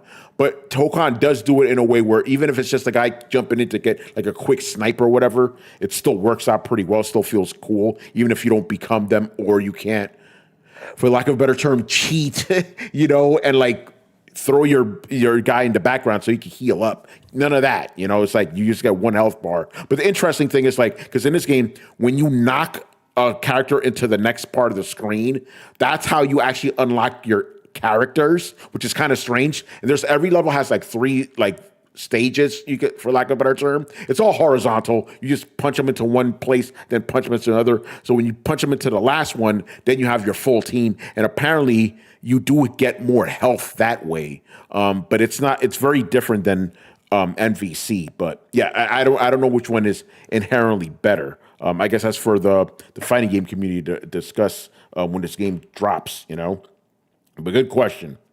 All right, let's move on to the last two questions of the night. Assyrian Air Force starts us off. He did ask us what we think of Capcom. Actually, you know what? We're going to answer this question. I was going to say, listen to the Thursday show, but Brett, you're here. You could answer this question now. Cool. So Capcom is blaming low sales of Monster Hunter Wilds because the PS5 costs too much. I call BS on that. I said, like, you guys, one, you sold 10 million, so what are you complaining about? And two, there's 80 million PlayStation 5s. Maybe you should do a better job of letting people know why they should buy the game. So that's my take. So I want to know what you think. I'm trying to think if I played Monster Hunter World on my PlayStation 4 at all. You played it on Xbox, right? No, I played it on PlayStation. Okay. Not Wild, World. No, we're talking about the questions for Wild. I know. I'm trying to think. Was World on PS4 as well? Yeah. Remember, we played it on PS4. And there was no crossplay. Okay. That's what I was trying to remember. I was like, okay, 10 million out of 80 million is not bad. That's not. By the way, 10 million total. We don't know how many it sold on PlayStation specifically. That we don't know. Yeah. Okay, and so that might include PC. I'm gonna be honest. I got a controversial take here. Uh-oh. Or maybe I don't. I think Monster Hunter Wilds is selling less well because it's less good of a game. That's kind of the consensus we came to on Thursday. Games 2. Oh, okay, cool. Yeah, that's kind of the consensus we came to. It's like, it is good, but it's not World. It is not World. Not enough content. Very easy, at least in the beginning parts. And on PC, it's all kinds of fucked up. But this is more for like the console. And Brett, I want to get your take on this because we also all agreed that Monster Hunter is not a system seller. So expecting people to buy this game for that is kind of silly. My opinion is it's a game that people who already own the system will consider, not a game that people go, I'm going to buy a system just for this. I don't think it's that type of game. I could be wrong, but that's what I think. I think there are some hardcore Monster Hunter players who, put several hundred hours in. And I think any game that you put several hundred hours in could be considered a system seller. If you're like, hey, I'm going to make this big purchase, but I'm going to get 300 to 400 hours of definite fun. And then other games, like, I don't know, man. Like, that seems like that's when I at least consider buying a system for a game. But that's not like PlayStation specifically. That's just a next-gen system. My thing is, like, I remember World having a really strong slow burn. Like, I remember months after it was out, it was still constantly being talked about. Yeah. It was constantly being brought up. Like, it's life in, here's one of my favorite words, it's life in the zeitgeist seemed to live for fucking ever, right? This one, by the time that their like hub hall update opened, which, by the way, bad call, releasing a social game with no social gathering. Come on, guys. Like, I realize you got away with it last time. That doesn't mean you can just do it freely now. Like, that was last time was supposed to be a fucking mistake. It's not like, oh, we're going to release a gathering hub 2 months after the game comes out as part of our planned roadmap. What the fuck, you guys? So, like, you try to, like, string out content and deliver as little as possible on the front end so that you could string out content so that you could keep just milking this cow as long as possible. And unfortunately, people got bored and walked away and started playing other games. And now nobody's talking about Monster Hunter. And the problem with games like Monster Hunter is they need a very vivid ecosystem of players to be able to thrive. You have to be able to make uh, you have to be able to match with people. You have to make parties with people, um, and not difficult either. And I know that they pulled in the whole like, well, you can do NPCs helping you. Like that's great, I guess. But I feel like if you Capcom really think that me summoning 3 NPCs in Monster Hunter as the same as getting together with my boys to hunt some monsters, then I don't think you know what the fuck your own game is about. Hmm. I really, I really don't. Um, so I just, I feel like there was a lot of changes. Like, and it was like just by 1,000 cuts, right? Like, they, they in a way made my Insect Glaive class better, but they also made it more unnecessarily complicated. They're like, look, it's more efficient and simpler to use after it's more complicated. And you're like, that's I don't even know like if that's easier. Like, okay, cool. So I can shoot my Kinsect through the monster, and every part that I hit gets a thing. So now I just have to spend twice as long lining up a shot. Like it just feels like you added 9 extra steps to my weapon. I don't know if it felt like that for anybody else's weapon. But I heard a lot of people complain their weapon just felt a little different. Nobody felt like they got a straight upgrade. They all felt like it was a little bit of a horizontal step. In short, nobody was blown away. And maybe again, expectation that was because everybody was expecting World, but it just felt like a ghost of Monster Hunter World. And I think that stopped people from playing and that stopped people from talking about it. And that had a kind of runaway snowball effect. And now kind of a ghost town.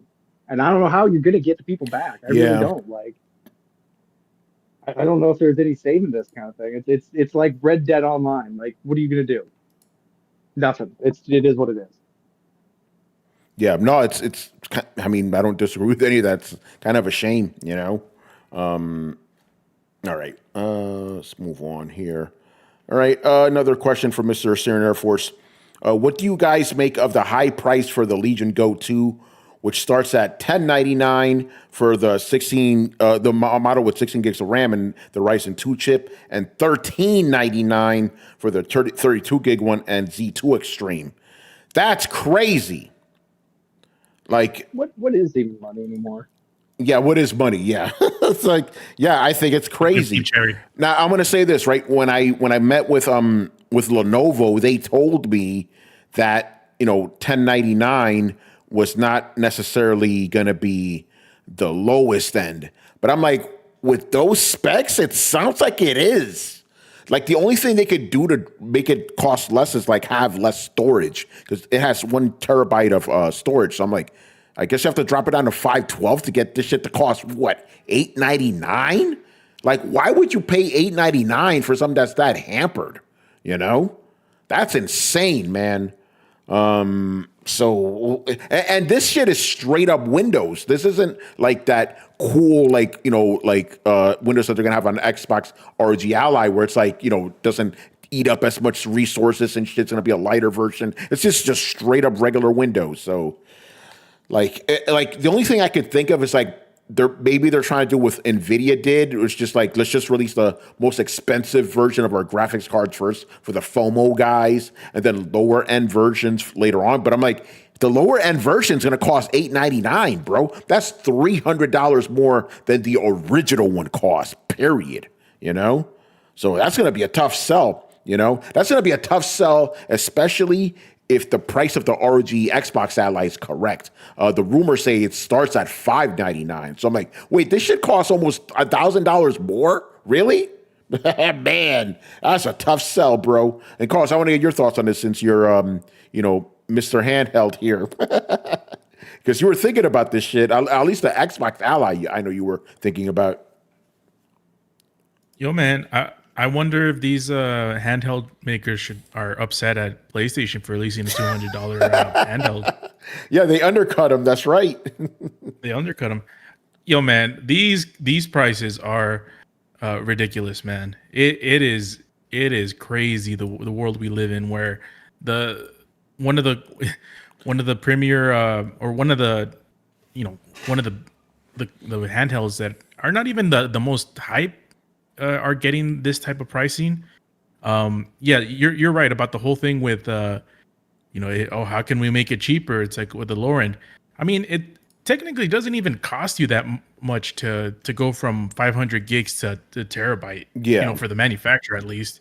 So I don't know what else they could do. Obviously, maybe if it's already super inflated the price, then I guess they can do that, kind of like how Apple does it. But man, I don't even know what the market for this is. I actually have a friend who bought the original one. Yeah. The Legion Go. And he likes it. So, apparently there's some folks that, are enjoying it. Honestly, I'm more curious to see how Steam is going to respond to this. Yeah. Because remember, Steam, when they came out, 3 years ago? Yeah.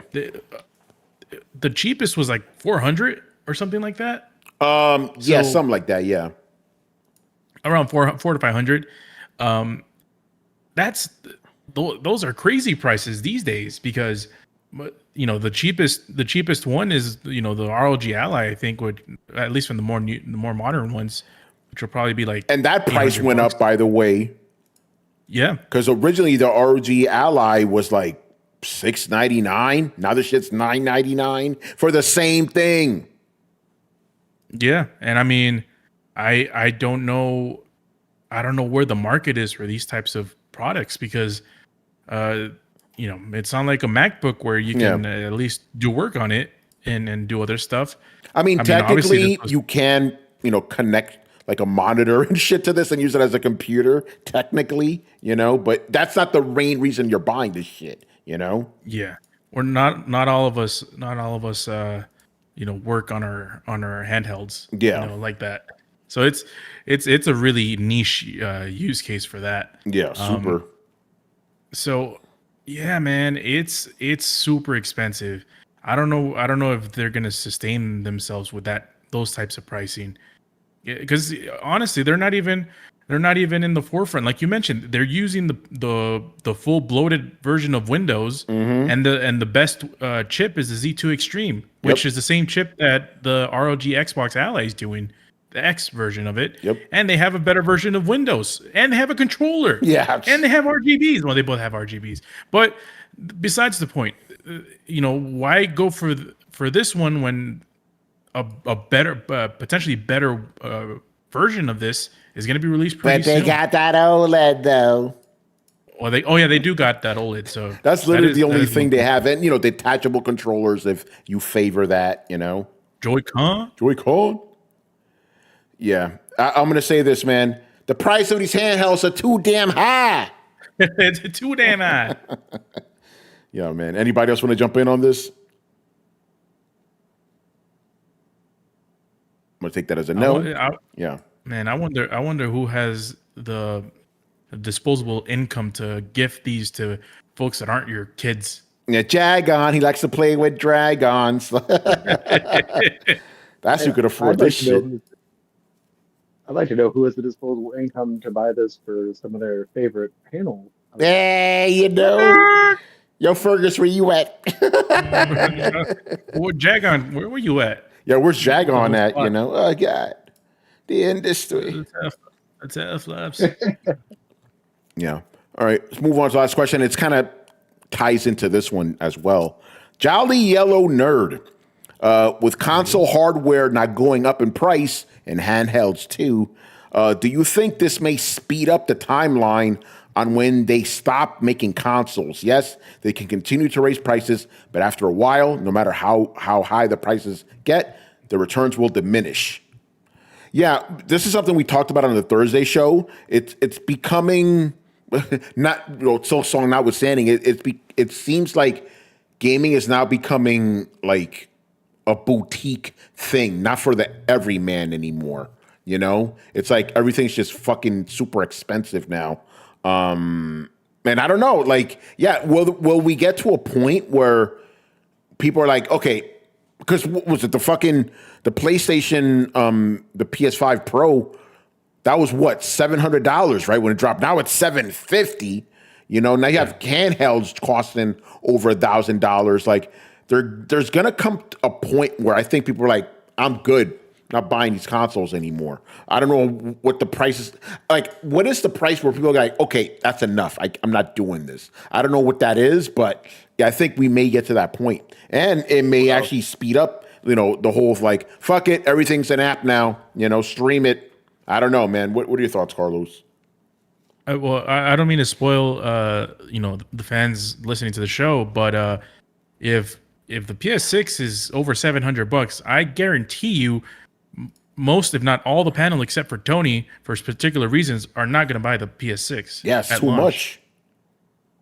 Yep. To make it. Oh wait, it was already. I already considered the original PlayStation 5, too much. So yeah, I mean, you're not wrong. Yeah, I mean, listen, if I wasn't reviewing it, I wouldn't buy that shit either. That's too fucking much. I wouldn't have bought the PS5 Pro either. It's and I'm saying this, and go ahead, Brett, go ahead. I was just saying, next generation, the first generation, I'm actually gonna have to pick a side. I know y'all think that I've already done that already, but no, I've had every fucking console from NES to fucking now. So, you know what? It might actually have to happen this next fucking time. That breaks my goddamn heart. Yeah, you're going back to the old school where we had to pick a console. No, in old school, he's not even picking a console. Yeah. I've never picked a console. Oh, you haven't. I'm talking about, but that's how most people were. That's how I certainly was. Like, okay, only one console, got to pick one. No money. Bro, I was working since I was 10 so I could feed this addiction. Right? Like, my dad met with the paper guy because I was too young to legally hold a job, so they gave my dad a job and let me work it. Oh, that's crazy. I circumvented labor laws I was about to my say, video game addiction. That's funny, man. But yeah, no, these consoles, man, they're getting and again, it's crazy. And I would say, because I know some people are already saying, get a PC. That's going up in price too, motherfuckers. Bro, honestly, and here's the problem where that's at. Like, and Tony, you and I have talked about this. The best bang for your buck is laptops, but you can't fucking upgrade them. Yeah. So like, you're either gonna end up paying more than you need to for the same shit because crypto miners and AI bros are using up all your hardware, or you're gonna pay what your actual hardware is worth, but then have to switch it out every 4 or 5 years. Like, I don't know what's better. I genuinely don't. Like, neither seem like feasible options right now, and I think that's why we're just gonna end up just not having generations anymore. Like, PlayStation 6 is gonna be releasing PlayStation 5 games for 10 years because ain't nobody buying a PlayStation 6. Man, and Brett, going back to what you were saying, and this is why I knew this was going to happen, so that's why I wanted to save this question for last, right? This goes back to what we were talking about before, the game crash. It's gonna something. Listen, we're already at the breaking point. When it comes to games costing too much, games taking forever to develop, studios closing, everybody's getting laid off. Something's gonna have to give, right? If it's not $80 games, it's gonna be fucking $1,000 consoles. What happens if the industry watches GTA 6 just get review bombed, GTA 6 not should be it. sell, and then Rockstar has to lay off a bunch of people? Every other developer is gonna fucking panic. Yeah. No, I mean, again, because I knew we were going to close with this. This is why I didn't say anything when you were talking about GTA 6. I think that's possible. I think it's possible. Here's the thing. GTA 6 is going to sell a fuck ton, but it may not sell as much as they wanted it to, And like you said, if those reviews start coming out from regular people, like, what the fuck did he do to GTA? Why is this shit like Saints Row? Where's all this shit I've accumulated for the past 15 years and shit? I'm telling you, man, yeah, go ahead. No, I'm just saying I agree with you. GTA 6 may be it. That it may be. I know this sounds crazy, people, but it may be what breaks the game industry. It could. I don't think it's that crazy. Because hear me out. Yeah. Right? this game has had so much money spent on it and so much development time put into it, right? That if this game doesn't turn out, it's just going to look like they were sitting on their heels exploiting their community for the past 10 years and not actually working on something that is going to be a genuine upgrade to GTA 5, right? That's already I think that's a big strike number one. I think shit, I lost it. Where was I? I got distracted halfway through. I It's all think squirrel. that yeah, dude, bro, it's been bad lately. I think that GTA, just listen to everything I said before. I'm So afraid that this is going to be a big backfiring thing, and it's gonna panic every. Oh, that's what it was.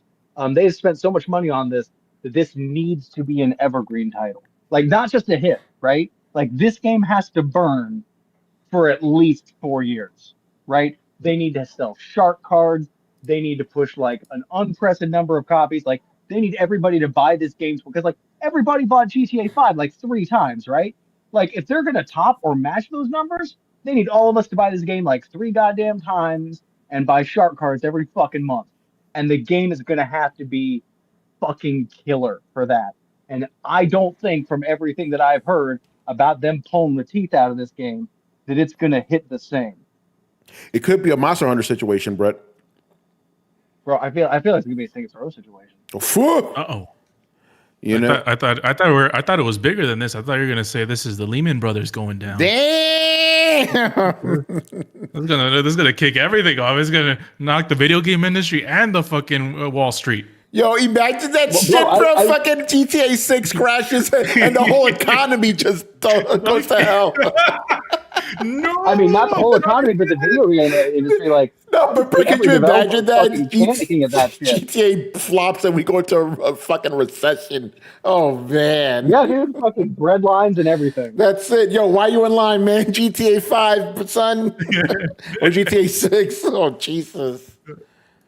It just didn't have the same magic, man. Like the vibe was off, and I just didn't want to buy a shark card. So now, the economy collapsed, and Yeah, because the investors are going to be like, where's that money at? Where's that money at? GTA 5 made all that money over 13, 14, whatever fucking years. They want that shit on day one. I guarantee you that. That's the expectation within Rockstar, yeah, and as soon as they see diminishing returns, investors are like, it's like, and the investors are going to be, once investors start getting pissed, then they're going to start looking critically at other things, and other developers are going to start panicking while their investors are saying like, hey, can you guarantee us this game is going to make money? So they're going to have to double down on pandering to everybody and making games that nobody likes, and then wonder even harder. Well, like, bro, it's I can see it just spinning out of control. Like we are dangerously on the edge, where like you scare developers one more good time, and they might just start making actual gray slop. Yo, GTA 6 comes out, it flops, people aren't buying it. The Federal Reserve says, fuck it, we're slashing rates. Damn. That's it, man. Well, I mean, even if you think of like if you think of the news, like Rockstar fires, lays off 30% of their development force. Fuck. Like Rockstar's the cement, like they're the unmovable pillar. They're like, if that shakes the faith in the entire industry. Yeah, man. If Rockstar can't make it, if Rockstar can't do it, how are we supposed to get? Brett, they're the BlackRock of the video game industry. Notice they both have rocks. Chris, pass me the freaking tinfoil hat. That's it. Let's go. Fuck, he's right. Yeah, they got Chris, what's your take on this as a former Rockstar employee, man? Let's see if Mr. Chris C is currently away. So he didn't want to speak. But yeah, anyway. But Brian, since you were talking, what do you make of this? Like, not only GTA but like consoles in general. Like, will people just get priced out? I think so. I think people just say, screw it. Oh, maybe that's why there's the rumored handheld PlayStation coming with the next gen. So that can be the selling point rather than the actual main console. Because again, if there's a large enough gap between the prices, then people will say, okay, why do I need to spend X much more on the more expensive one when just cash in on the cheaper one? Yeah. So because my answer was, I can see this moving people towards handhelds because they are probably going to be cheaper. Even if they cost $13.99, like the fucking Legion Go. Cheaper handheld, not this. Not that. Second you said $10.99, I was like, oh, wait, $10.99? Like, how much is that? Yeah. I understand $6.99, $7.99, but $10.99? Like, okay, yeah. Yeah, I can see people just not even bothering at that point. And maybe this will be the time when the phones take over after Oh God. 10 years of people saying that phones will take over.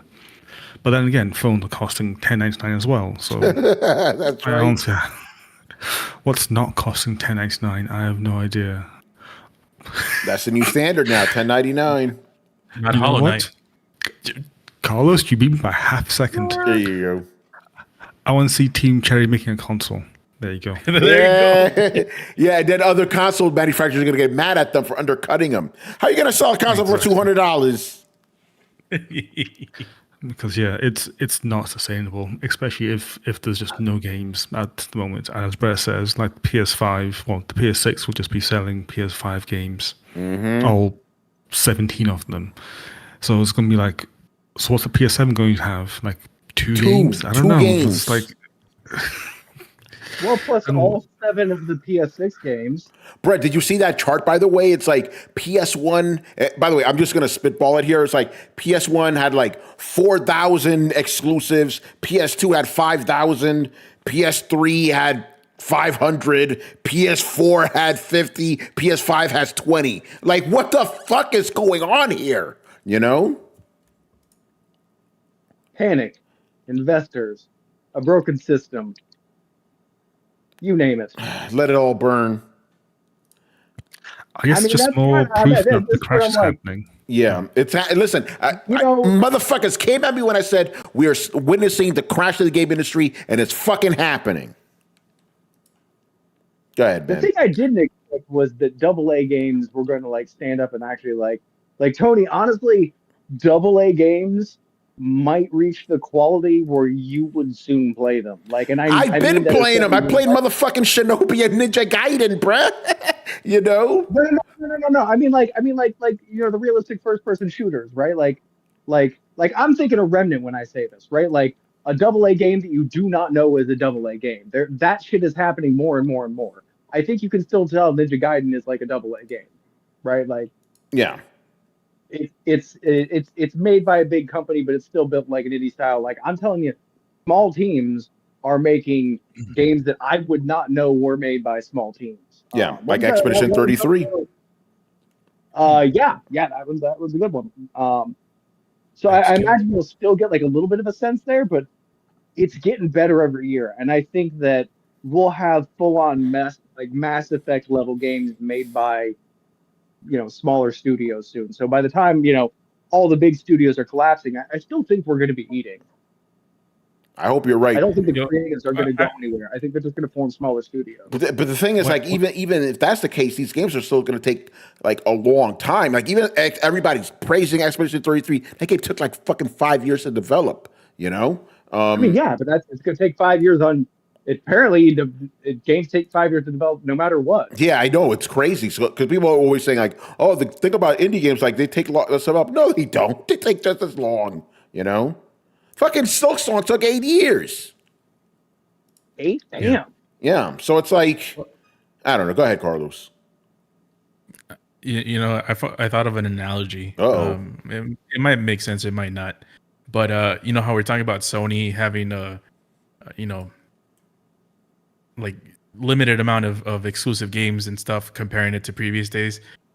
Like, you know how we were talking about the economy earlier, and it's like, during the 2020 pandemic, we started the money printing going crazy. Started printing all this money. And, Yeah. for Sony, the money printing is releasing The Last of Us remaster. That's it, man. And again, like, how many times can you re-release that? It's like that episode of The Simpsons when Marge gets that like really fancy dress and shit, and then she starts like sewing it in different ways, you reusing it over and over and over again, but it's the same fucking dress. I don't know, man. Shit is cooked, bro. But yeah, better why. All right, man. On that cheery note, let's start wrapping things up here. Let's start plugging some stuff. Shout out to Richard Bailey who snuck in. We're hearing the discussion. What's going on, Rich? Oh, he may still be mute. There he is. What's up, guys? How's it going? Going all right, man. I heard, just talking about some video games, Yeah. I heard everybody on here is a huge fan of Silksong now. So, yes, congratulations. Yeah. So, Rich, are you gonna play the game? I am flooded with games right now. I don't know if I'm gonna have time to get into that until maybe later this year. We'll see. Yeah. By the way, Rich, before you plug the coalition, so our friend Romudeth asked a question earlier on, and he made a very interesting insinuation, man. He said that you had told him that I can't stop playing Silksong. I don't know where you're getting your information from, but that's incorrect, man. That's very incorrect. That friend, I don't know where he would come up with such a wild story. When clearly he meant to say that Carlos Romero is the one that couldn't stop playing Silksong. Yeah, that makes way more sense. But yeah, Rich, I just reiterated that you played like 45 minutes at PAX West, and you were just like me, like, yeah, this is cool, but not your thing. Yeah, yeah. I mean, I see that there are a lot of people tweeting online. One of your colleagues, Tony, talking about he wanted to, basically give up going on a date to play this game. I'm like, nah, man, got to get them priorities straight. That's a wild work, very wild work. Yeah, it turns out she actually canceled on him anyway. Oh. So I guess it all worked out. Was she playing Silksong? Or she saw that tweet. Yeah. Yeah, that's what I think. Like, you talking all that shit? All right. You ain't getting none of this. Oh, man. But yeah, anyway, Rich, what's coming up on the coalition this week? Oh, yeah. So I've been busy working on a couple of different things from PAX West. So stay tuned for that.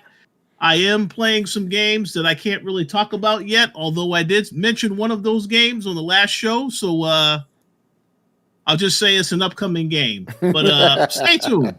Yeah. There are plenty of things coming. Just stay tuned. And one other quick thing I do want to plug, because it is live right now on the website, our Season 3, Episode 1 review of the Daryl Dixon Show. I Am Negan podcast. It is on the YouTube and it is on the website, so check it out if you are a Walking Dead fan and let us know what you think about the new season so far. Yeah, good stuff. And of course, the TV terminal, all that, Adam's thing, which he's probably doing right now. All right, man, you got anything? Well, I got New York Comic Con that's coming up in October, so I'm gonna be there. So you can catch me there. Also, Street Sharks is coming. So is, Power Rangers number 9. I drew the cover for. That's out on the streets. And there's a few more other things coming along the way. So, keep your eyes peeled. I might be doing some streams on my own channel because it's not game related. We'll stay tuned for that. And also a few other things that are going to be coming up. So, yep. Good stuff. All right, man. So wrapping it up. So make sure you follow Throwdown on Twitch and Twitter. Subscribe on YouTube. Join the Discord for all the fun conversations we have in there. We're also on every podcast app, and we, sometimes we tweet out stuff, but we don't do it too often. And also, we didn't get to do this on the Thursday show because Manny was too tired. But we will have a contest for you on Thursday. You know, Manny's got some Yes. goodies. You got the goodies. I got the goodies. So stay tuned for that. We'll come up with the rules probably, hopefully not that day. We'll come up with something. But yeah, contest coming, Metal Gear stuff, you already know. And that's going to do it for us. So once again, I was your host, Tony Polanco. And tonight, I was joined by Emilio Lopez. It's all about that Silksong. See you next time. Chris Asili. Take care, everyone. Carlos Romero. Peace out. Brett Murdoch. It has been real, everybody. Richard Bailey Jr. Have a good week, everybody. And Brian Manjoma. I think it makes more sense just call it Marvel versus Marvel. Yeah, let's call Tokon that. Oh, man. All right, guys. We will see you on Thursday. Later.